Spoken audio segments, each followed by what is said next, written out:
Retour des vrais, vous, avec Philippe Bilger, Sophie Audugé, Joseph Touvenel, et c'est l'heure de la chronique présidentielle de Philippe Rossi.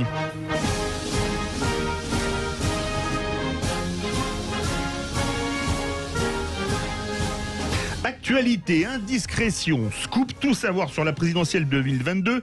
On revient ce soir sur le débat Zemmour-Mélenchon avec vous, mon cher Philippe. Dis-moi, ce n'est pas vrai. Et si, c'est vrai, on va reparler de Zemmour et Mélenchon. Alors hier, c'était le grand soir, hein. Le débat tant attendu qui a d'ailleurs été très regardé, hein. 3,8 millions de téléspectateurs. C'était un petit peu hier la Ligue des champions des débats. Et il y avait du fond hier, hein, c'est sûr, hein. Beaucoup de fond, mais aussi beaucoup de punchlines qui ont été très appréciées et très commentées par les internautes sur les réseaux sociaux, notamment celle-ci. Tiens, par exemple, lorsqu'Éric Zemmour estime que l'islam n'est pas compatible avec la France, voici ce que lui répond le candidat de la France insoumise. Le Zemmouristan, ça existe. Oui, ça existe. Un pays où les femmes sont rabaissées, un pays où il y a la peine de mort qui vous plaît, un pays où les homosexuels sont punis, et un pays où on n'adhère pas à la Convention internationale. Là, vous décrivez les banlieues islamisées, monsieur Mélenchon. L'Arabie Saoudite. Oui, ce que vous venez de décrire, c'est exactement les banlieues islamisées, où les femmes se font insulter et cracher dessus quand elles sont habillées en jupe. Voilà, des échanges musclés, hein. Il y en a eu pas mal hier. Jean-Luc Mélenchon et Éric Zemmour qui évidemment n'étaient d'accord sur aucun sujet. Économie, écologie, immigration, ils n'étaient d'accord sur rien. Ah si, on a trouvé un point d'accord entre les deux. Est-ce qu'il aurait fallu, par exemple, sortir de l'OTAN, Jean-Luc Mélenchon ? Moi, c'est ma position constante. Je pense que nous n'avons rien à faire dans cette alliance militaire, qui d'ailleurs n'a pas de sens. Je suis tout à fait d'accord avec le début de ce qu'a dit monsieur Mélenchon. J'aurais dit la même chose, je dis ça depuis des années aussi. Je pense que l'OTAN aurait dû se dissoudre en 1990 quand l'URSS a disparu.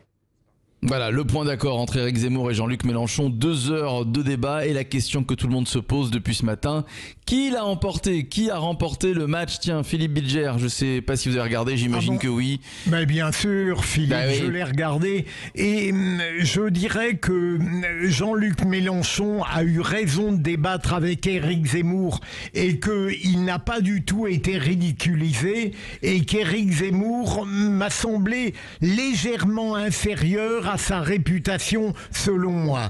Mais au fond, la hiérarchie dans ces débats n'a guère de sens, puisque en réalité, chacun, à tour de rôle, a marqué des points. Mais j'ai noté, et je termine vite là-dessus, c'est que Jean-Luc Mélenchon a un programme structuré, cohérent, que je ne partage pas, évidemment, mais qui lui rendait parfois l'argumentation plus facile qu'Éric Zemmour, qui a encore de grands trous dans son projet.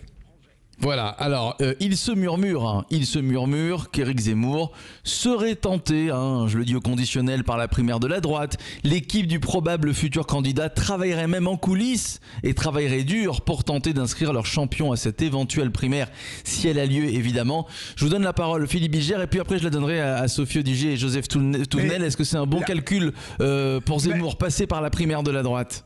Mais ça aurait pu être un bon calcul, Philippe, s'il y avait une primaire. Je crois comprendre que le 25, comme la nomenclatura LR a tout fait pour favoriser la seconde branche de l'alternative, c'est-à-dire le Congrès, et peut-être que ça fera revenir Xavier Bertrand, mais ça ne permettra pas à Éric Zemmour de venir, quoi. Allez, Joseph Touvenel, tiens, et Sophie Audugé pour réagir sur Mélenchon et Zemmour. Être candidat à une primaire qui n'existe pas, ça va être compliqué. Ouais. Non, la petite sauce électoraliste des uns les autres m'intéresse pas trop. Ce qui m'a intéressé hier, d'abord, c'est pas le débat jusqu'au bout, parce que je ne l'ai pas suivi jusqu'au bout. Mais je m'étais levé à 3h du matin pour rentrer de Roumanie, où j'étais avec mes camarades syndicalistes roumains, qui d'ailleurs devraient discuter un peu avec Jean-Luc Mélenchon, parce qu'ils n'ont pas un très très bon souvenir de la période communiste. Je sais pas pourquoi. C'est comme ça. Sur ce débat, ce qui est bien, c'est qu'il y a eu ce débat. Moi, j'ai été quand même très choqué d'entendre que tel et tel candidat refusait de débattre avec Zemmour. Quand on est en démocratie, qu'on a des gens qui sortent, Zemmour n'est pas un imbécile, on peut être d'accord, pas d'accord, on peut discuter, mais justement la démocratie c'est de débattre, c'est d'échanger, c'est d'avoir des opinions, c'est parfois de s'engueuler, ça fait partie aussi de la vie, et ça fait partie de la liberté, de la transparence, ça fait partie de la vraie vie d'un pays. Et moi tous ceux qui essayent de pas débattre, qu'ont-ils donc à cacher ? Et j'ai une pensée émue aujourd'hui, une pensée émue pour Valérie Pécresse, puisqu'elle débattait hier avec le ministre de l'Intérieur et aujourd'hui personne n'en parle. Je vous dis à lundi pour d'autres actus sur la présidentielle. Au revoir. Merci beaucoup Philippe Rossi. À 18h30, notre grand débat. Mélenchon versus Zemmour. Avez-vous trouvé le débat au niveau? Pour le moment, vous êtes 62,8% à dire oui.